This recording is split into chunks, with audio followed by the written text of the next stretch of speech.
Une dizaine de bodyboarders assidus suivent tous les dimanches matins l'entraînement que dirige une des figures du bodyboard local, Stéphane Cisco. Cela va faire maintenant 3 ans que la plupart des élèves se retrouvent et le travail commence à porter ses fruits. Dans ce groupe, ils sont 2 à être rentrés avec un titre de champion de France, Mathieu Schiller, 15 ans, et Yannick Coirot, 17 ans. Dans quelques jours, ce sera pour eux le grand départ pour les championnats d'Europe en Angleterre. Mais cette fois-ci, ils seront livrés à eux seuls. Je les vois très durs parce qu'il y a des Canariens, il y a des Anglais, il y a des Espagnols et le niveau est très, très élevé, beaucoup plus que les championnats de France. Là, j'ai eu la chance de faire l'Euro Moribougui Contest en France. C'est là où j'ai pu voir le niveau qu'avait à peu près le niveau européen, quoi. Et je trouve que je vais avoir du pain sur la planche. Je vais enfin réussir à essayer de me prendre en charge moi-même, de me débrouiller un peu tout seul. Jusqu'à présent, Stéphane m'a énormément aidé, je le remercie. Je fais les stages avec Stéphane depuis 2 ans et demi, 3 ans aussi. C'est mon entraîneur et voilà. J'ai fait première au championnat de France, c'est grâce aux entraînements. Et moi, ça porte ses fruits, sûr. C'est bien d'être championne de France, mais bon, il y a le championnat d'Europe maintenant et ça va être dur, quoi. Qu'est-ce que tu redoutes particulièrement en Angleterre ? Je redoute la Canarienne qui, je pense, sera là parce qu'elle est hyper forte. Et les vagues, je ne les connais pas, il fait froid à ce qui paraît. J'ai jamais surfé dans des vagues très froides. Et c'est tout. Yannick ne redoute pas grand-chose en fait, surtout pas les grosses vagues dans lesquelles elle est bien plus à l'aise. Pour elle et Mathieu, 2 heures d'entraînement tous les dimanches et chaque fois qu'ils le peuvent dans la semaine. L'un est au collège, l'autre en terminale d'art appliqué et quelque part le bodyboard ne devient-il pas artistique qu'avec ses figures aériennes un peu gymniques. Ces figures que réalisent les pros à Hawaï, la destination rêvée de tous les bodyboarders et surfeurs.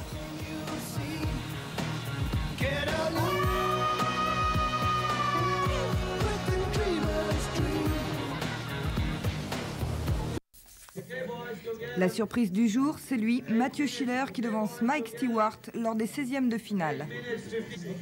Depuis le début de la compétition, je peux avouer que ça marche bien. Alors aujourd'hui, vous battez votre professeur, c'est quand même, c'est pas courant ? Je sais pas trop quoi dire sur ce point-là, je suis un peu ému. Ça me fait énormément plaisir. Et je crois que c'est grâce à lui, puisqu'il m'a motivé et j'ai réussi à le faire et voilà. Est-ce que quand on part avec un champion du monde dans sa série, on a la pression ? Non, on ne peut pas appeler ça la pression, c'est sûr qu'on en a un peu, mais on ne peut pas appeler ça de la pression, on peut appeler ça de la motivation, surtout. Est-ce que ça vous ouvre peut-être des portes comme celle de l'espoir, d'aller encore plus loin ? C'est sûr que oui, si j'ai réussi à battre Mike Stewart, je vois pas pourquoi je pourrais pas battre les autres. Mais il faut de la motivation, et il faut s'accrocher tout simplement. Motivé, il l'était aussi il y a 2 ans à ses débuts lors du stage qu'il avait suivi sous la houlette de Mike Stewart, 9 fois champion du monde, faut-il le rappeler. Chez les garçons, Mathieu Schiller est le seul réunionnais encore en lice pour les quarts de finale. Chez les filles, demain, elles ne seront plus que 4. Vicky Gleason, Dora Gomez, Leila Ali et le dernier grand espoir réunionnais, Yannick Coirot, qui faisait elle aussi partie des favorites. Avec plus de potentiel, et il le montre avec un slash énorme et un point de gerbe d'eau 3 ou 4 mètres.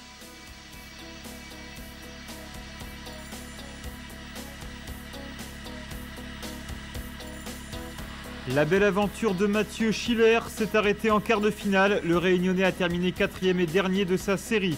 Mauvais choix de vague, manque d'expérience, mais à 16 ans seulement, il a encore le temps d'apprendre.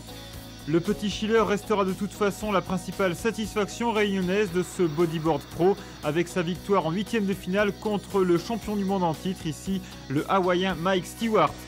Performance d'autant plus méritoire que c'est ce même Stewart qui a remporté finalement la compétition masculine, ce qui lui a valu d'être très courtisé par les chasseurs d'autographes.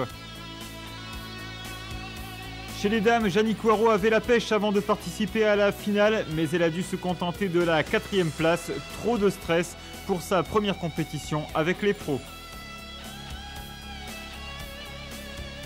La victoire est revenue à la portugaise Dora Gomez devant la brésilienne Leila Ali. Des finales de toute beauté, des belles vagues, du soleil, beaucoup de public. Ce premier bodyboard pro de la Réunion s'est terminé en apothéose.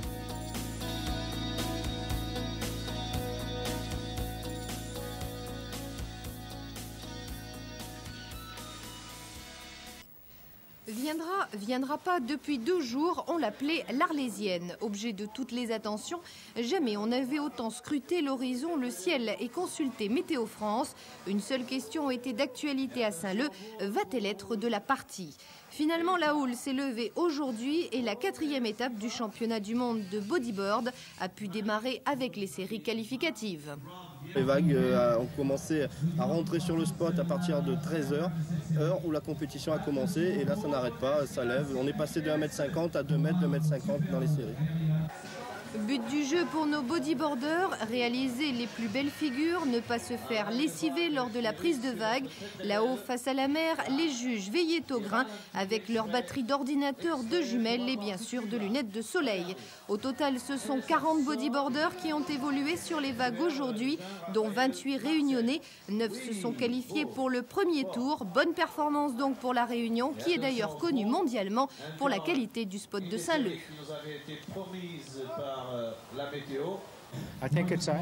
Je crois que la Réunion est un spot excellent. C'est probablement un des meilleurs, sinon le meilleur.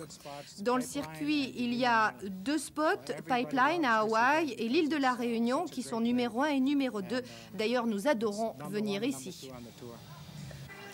Demain, coup d'envoi du premier tour dès 7h. Celle que l'on attendait depuis 2 jours sera même au rendez-vous. Au dire des pros, la journée sera excellente côté glisse. Elle verra aussi l'entrée en lice des meilleurs réunionnais qui, eux, ont eu leur wildcard et n'ont pas surfé aujourd'hui.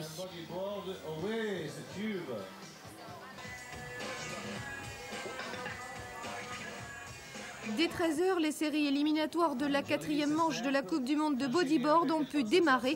La vague était enfin au rendez-vous et a frisé les 2 mètres tout l'après-midi, au plus grand bonheur des organisateurs. La Réunion est en effet un site privilégié pour l'Organisation mondiale des bodyboarders. Le site de Saint-Leu est ainsi réputé mondialement. Je crois que la Réunion est un spot excellent. C'est probablement un des meilleurs, sinon le meilleur. Dans le circuit, il y a 2 spots, Pipeline à Hawaï et l'île de la Réunion. Côté performance, 9 réunionnais se sont qualifiés aujourd'hui pour le premier tour. Emmanuel Cascade, Laurent Mira, Olivier Marimoutou, Jean-Olivier Puijariné, Olivier Waro, Jérémy Gazo, Jean-Raphaël Marcel, Jean-François Belin et David de Terraincourt seront demain sur le spot dès 7h, diversement ravis par leur performance. Content parce que j'ai sorti un Sud-Africain et pas content parce que j'ai pas très bien surfé. Et je suis désolé pour lui, quoi. Parce que c'est un petit jeune, il a 15 ans, il est vraiment très fort. Ça s'est pas mal passé, je suis assez fier de moi parce que bon, je pensais vraiment pas passer. Il y avait un autre réunionnais, Laurent Perrier, qui se débrouille très bien à Saint-Leu. Il se trouve qu'il n'a pas eu de très bonne vague et j'en ai profité, quoi. C'est la première fois que je surfe comme ça à Saint-Leu. Normalement en surf libre, je surfe pas comme ça. Je sais pas, j'étais motivé. Demain, nos 9 réunionnais affronteront donc des bodyboarders déjà classés. Au total, ils seront 14 réunionnais, dont Mathieu Schiller, qui l'an dernier avait réussi à accéder au quart de finale en battant lors des 8e le numéro 1 mondial, Mike Stewart. Cette année, j'ai eu une année assez difficile. J'ai eu des problèmes, moi. Et entre autres des problèmes d'épaule et j'ai eu un accident de moto qui m'ont un peu empêché de bien m'entraîner pour cette compétition. Là, ça fait juste 4 jours que j'ai repris le bodyboard. Bon, ça peut aller, mais c'est pas encore ça, quoi. Les séries éliminatoires féminines n'ont pas eu lieu aujourd'hui. Elles sont donc reportées à demain. Côté professionnel, ils n'étaient pas sur le spot aujourd'hui. Ils étaient allés surfer à Saint-Pierre. Quant à la météo, demain, on prévoit des vagues de 2 mètres à 2 mètres 30. Encore plus de spectacles en prévision. Je te rassure, moi je fais pas de danse classique mais bien du surf comme la plupart des gens assis aux côtés de nous. Et dans cette émission spéciale Bodyboard, j'ai l'occasion d'avoir à côté de moi un champion local, Mathieu Schiller. Sinon Mathieu, bonjour. Bonjour. Ça va? Ça va, ça peut aller. Alors pour ceux qui ne te connaissent pas encore, tu peux te présenter un peu? Mais je m'appelle Mathieu Schiller, j'ai 19 ans. Ça fait exactement 11 ans que je fais... 7 ans que je fais du bodyboard, j'ai commencé en 1991. Bon Mathieu, sur la plage de Boucan ici, tout le monde te connaît, on s'est quitté dans l'eau, mais pour ceux qui ne connaissent pas encore un peu ton palmarès comme ça? J'ai fait champion de la Réunion cadet, champion de France cadet, 7e au championnat d'Europe et 9e à une compétition professionnelle qui a eu lieu à Saint-Leu il y a 2 ans. Bon, ça va. En clair, Mathieu, il assure. Alors, j'ai plein d'invités à côté de nous qui vont lui poser des questions. Un peu. Galice? Mathieu, comment as-tu commencé le body? Et ça remonte en 91, à l'époque où je lavais des voitures pour me faire un peu d'argent. J'ai rencontré Patrick Flores qui m'a tout de suite émerveillé. Et c'est là que j'ai commencé ma formation pour faire du bodyboard. Pourquoi tu préfères le body plutôt que le surf? Mais parce que ça me procure des sensations que je n'aurais jamais eues en surf, des sensations aériennes plus particulièrement. Bonjour Mathieu, enchanté de te connaître. Quelle sensation recherches-tu sur la vague? Et justement des sensations d'envol, des sensations aériennes. Sensation aérienne donc, un peu comme en danse classique, Edouard. Arrête Et ça. je te le dirais, moi je sais, on a des sujets d'Edouard en danse classique, en tutu rose. Et on n'a pas que ça en stock, on a également des images hautement compromettantes de Mathieu Schiller. Quand il a battu Mike Stewart, c'était en 95, on regarde ça. La surprise du jour, c'est lui, Mathieu Schiller, qui devance Mike Stewart lors des 16e de finale. Depuis le début de la compétition, je peux avouer que ça marche bien. Alors aujourd'hui, vous battez votre professeur, c'est quand même, c'est pas courant? Je sais pas trop quoi dire sur ce point-là, je suis un peu ému. Ça me fait énormément plaisir. Et je crois que c'est grâce à lui, puisqu'il m'a motivé et j'ai réussi à le faire et voilà. Est-ce que quand on part avec un champion du monde dans sa série, on a la pression? Non, on peut pas appeler ça la pression, c'est sûr qu'on en a un peu, mais on peut pas appeler ça de la pression, on peut appeler ça de la motivation, surtout. Est-ce que ça vous ouvre peut-être des portes comme celle de l'espoir, d'aller encore plus loin? C'est sûr que oui, si j'ai réussi à battre Mike Stewart, je vois pas pourquoi je pourrais pas battre les autres, mais il faut de la motivation, il faut s'accrocher tout simplement. Motivé, il l'était aussi il y a 2 ans à ses débuts lors du stage qu'il avait suivi sous la houlette de Mike Stewart, 9 fois champion du monde, faut-il le rappeler. Chez les garçons, Mathieu Schiller est le seul réunionnais encore en lice pour les quarts de finale. Chez les filles, demain, elles ne seront plus que 4. Vicky Gleason, Dora Gomez, Leila Ali et le dernier grand espoir réunionnais, Gianni Coirot, qui faisait elle aussi partie des favorites. Alors Mathieu, que retires-tu de cette victoire? Je retire de cette victoire que tout est possible. Donc je pourrais éventuellement me lancer dans une carrière si j'ai envie, quoi. Si j'ai mon bac. Tu verras. Oui, passe ton bac d'abord, c'est important. Ton papa me le disait encore ce matin. D'ailleurs, on ne saurait trop t'enclindre à travailler un petit peu. D'ailleurs, nous sommes le 18 juillet, le bac normalement c'est fini. Ça s'est bien passé pour toi à propos? J'ai pas encore les résultats. D'accord. Romy, je sais que tu brûles d'envie de poser quelques questions à Mathieu. Ouais. Dis-moi, tu pourrais me parler un petit peu de la place des surfeurs réunionnais au niveau international? La Réunion se situe dans de bonnes positions vu qu'il y a maintenant énormément de compétitions internationales sur l'île. Donc ça se développe énormément et les surfeurs locaux se débrouillent tout particulièrement bien. Ils ont confiance en eux? Tout à fait. Ils sont bien encadrés aussi pour certains. Et moi j'aimerais bien savoir, il y a une grande différence entre les surfeurs et les bodyboarders? Il y a une différence par rapport aux planches déjà, mais... Peut-être plus au niveau des mentalités. Au niveau des mentalités peut-être, mais... Est-ce que tu raisonnes comme un surfeur?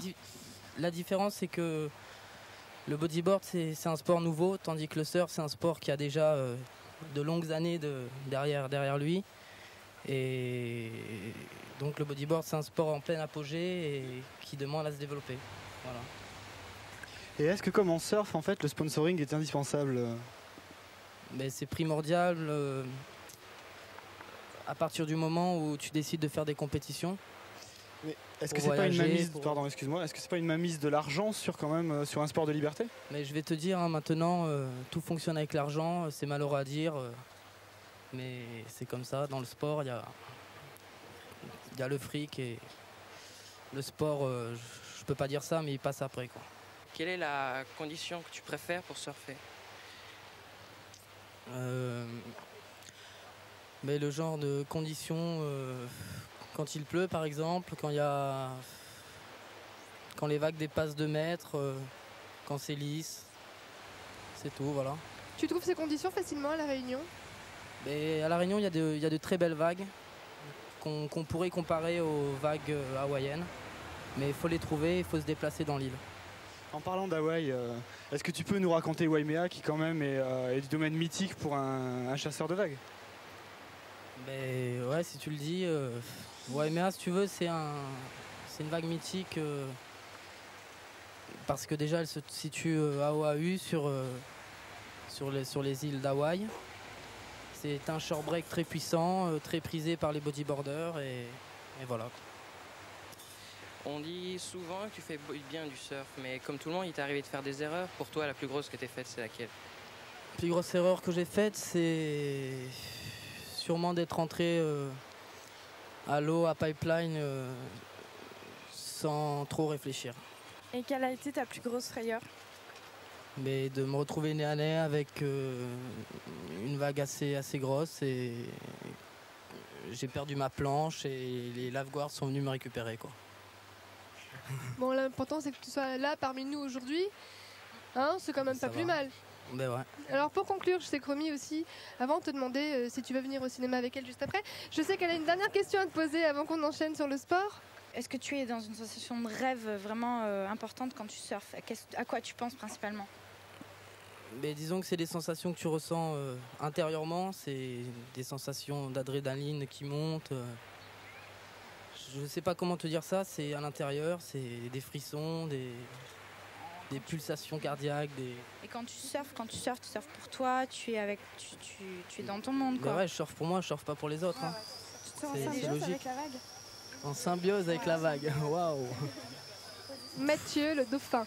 Je voudrais savoir, Mathieu, qu'est-ce que tu pourrais dire aux petits jeunes qui nous écoutent, qui auraient un petit peu la trouille de se lancer? Je sais que les petits jeunes, je parle aussi pour moi, je n'ai jamais fait de bodyboard, j'aurais peut-être envie de me lancer également, mais face à des monstres sacrés comme toi, j'aurais un petit peu la trouille. Alors est-ce que tu peux...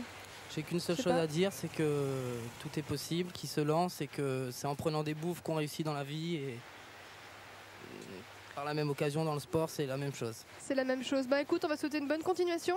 Tes projets là, pour le moment? Mais mes projets, c'est de... Là, je reprends les compétitions dans un nouveau club, le Radical Surf Club. Donc, on verra ça l'année prochaine, mais j'espère faire un maximum de compétitions professionnelles et de compétitions en métropole, enfin, voyager, quoi. Puis percer tranquillement, faire ta place au soleil. Si c'est possible, mais la vie nous réserve pas mal de bonnes surprises, on va dire. De bonnes surprises, moi je suis confiante. Et sans plus attendre, on va rester dans le domaine du sport, sauf que ce n'est plus sur l'eau, mais cette fois sur la plage. On va parler de beach volley avec Thierry. Alors, pas du tout, au contraire.